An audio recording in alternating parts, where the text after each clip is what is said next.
company is a really great one. These guys are really urging to clean up the kelp forest problem. Let's give it up. Let's give it up for ZV Weber of Purpuratus.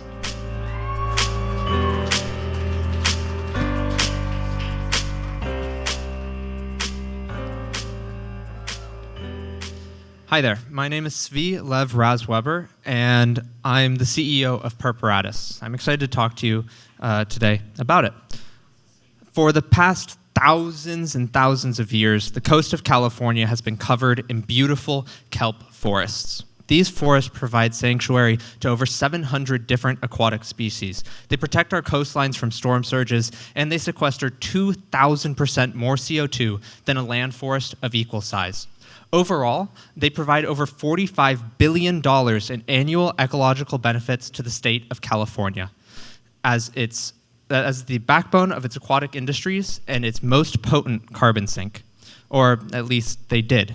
Since 2008, we've lost over 97% of our coastal kelp forest coverage to a plague of overpopulated sea urchins at 1,000 times their sustainable limit. These urchins, unchecked due to warming waters and the loss of their natural predators, have been left to freely consume and reproduce. Once they eat all nearby kelp, they go into a hibernation state. In it, the first thing they do is deflate and reabsorb their reproductive organs, uni, which immediately makes them lose all value as a food source for human and non-human predators alike. Without them, they congregate and create huge swaths of lifeless seabed on the ocean floor called urchin barrens, which now dominate our coastline. Research suggests that they can survive for decades in this state, preventing any new growth from taking place. In January of 2022, myself and my co-founders as students at UC Davis recognized that this crisis would not be solved without human intervention. We saw an opportunity for meaningful impact, a chance to ensure that future generations would be able to benefit from these crucial biomes. So, at Purpuratus, we've developed two processes that allow us to extract food-grade calcium from the sea urchin shells while turning their spines into purple pigment. These products will allow us to create an economic incentive out of sea urchin harvesting, which will then facilitate the regrowth of these important biomes. To accomplish those goals, we've laid a strong foundation. My background in sustainable product design, Mikkel's experience in R&D, and Andrew's expertise in marine biology have all been pivotal. Throughout our process and our journey, our advisory board has helped us and amplified our efforts every step of the way. Over the past 2.5 years, we've proven our processes at a benchtop scale. We've participated in 9 different accelerator programs, and we've gotten first place in 6 of the 9 pitching competitions we've participated in. Granted, none of that would have any value if we couldn't sell anything. So we've done extensive customer research for both of our products. For our pigment, we interviewed companies all across California and found that the vast majority would be very interested in substituting their current synthetic pigments for our sustainable natural ones. However, they required us to do some testing first. Luckily, we were able to secure an LOI with LA-based clothing brand Thai Cowboy, who will be buying our first couple batches and doing the testing using that. On the calcium side of things, I was fortunate enough to reach Max Willis, Chief of Innovation at Better Be & Co. He's super eager to pilot a supplement using our calcium, and we're working with their R&D team, led by Rachel Kilroy, to finish all the licensing and testing necessary to get our calcium on the shelves.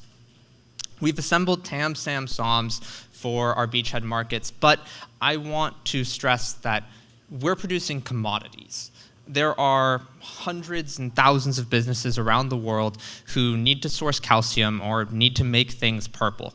And in almost all of these use cases, end users are pushing more and more every year for sustainable sourcing.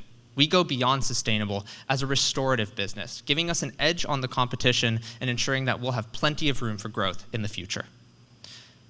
Besides our buyers, we've also secured partnerships with our suppliers. Our partnerships with the Nature Conservancy and California Sea Urchin Commission secure the only urchin supply chain in the state, stopping potential competition before it could even begin. Our business model is straightforward. We source urchins through paid diving efforts, process everything in-house, and then sell our products to manufacturers.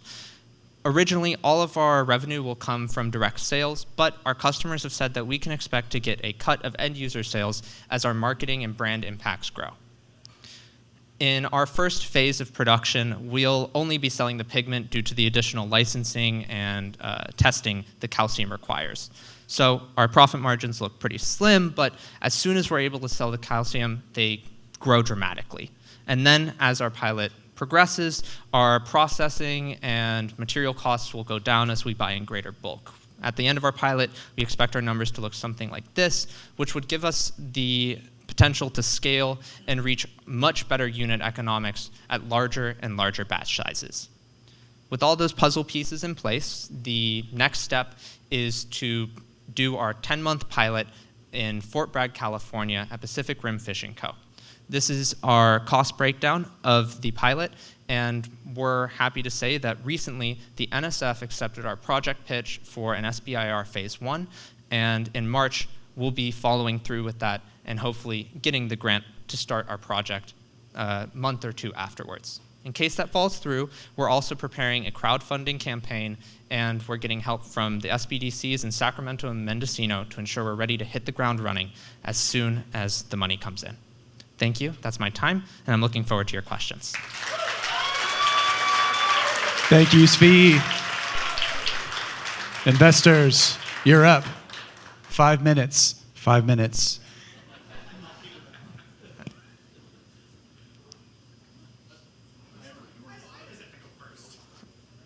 It's a tradition. All right. My old nemesis. Yes, nemesis. Okay. So just to make sure that I have the story correct, so you have your harvesting, really, the urchins, and you have exclusivity on that. Yep. From the harvesting of those urchins, you're producing 2 different products. You're producing both the pigment as well as the calcium that you're selling. Yes. Okay. Also to clarify, we produce the pigment from the spines and the calcium from the shells. Got it. Okay. Great. And then, so right now, I've heard you have some validation from just at least from an R&D side on the calcium part, and then a little bit sounds like also just on the R&D side for the pigment itself for clothing brands. All right. So what is next? Like is it just go to market, or is there some infrastructure needs? Like what's actually the next step for Purpuratus? So the next step is to produce a big enough batch that we can actually do the testing necessary to prove to our customers that this is, valuable to them. As it stands, we've only been producing at a benchtop scale, and at most we're able to do 5 to 10 pounds per batch in that way. We would need to do several 100-pound batches to produce enough pigment to get all of the testing done and ensure that reliably we can dye this many pounds of fabric with this much pigment, at least in the clothing industry. And then for calcium, we need to put it through a whole bunch of scanners and do all sorts of stuff with that. But that testing is basically a month long and a couple $100. And once that's done, it'll be just production and scaling our facility, because our current LOIs are enough to essentially get us through until we would be able to secure more customers who are already kind of knocking down our door waiting for us to be ready to provide them pigment and or calcium.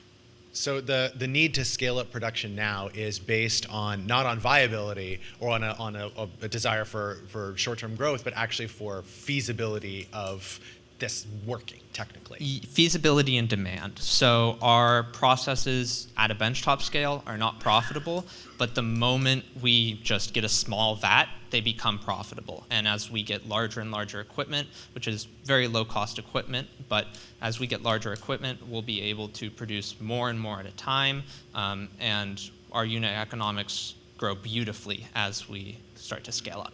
Okay, last before I pause and hand this off is what do you need to actually get there? Funding. Just to that feasibility, but how much funding? What is that for? Use of funds? Yeah. So for our pilot, we're looking for a little bit under $200,000. Most of that is going to go into labor, but that would allow us to spend 10 months producing over 100 batches and would actually almost make the money back that we had spent.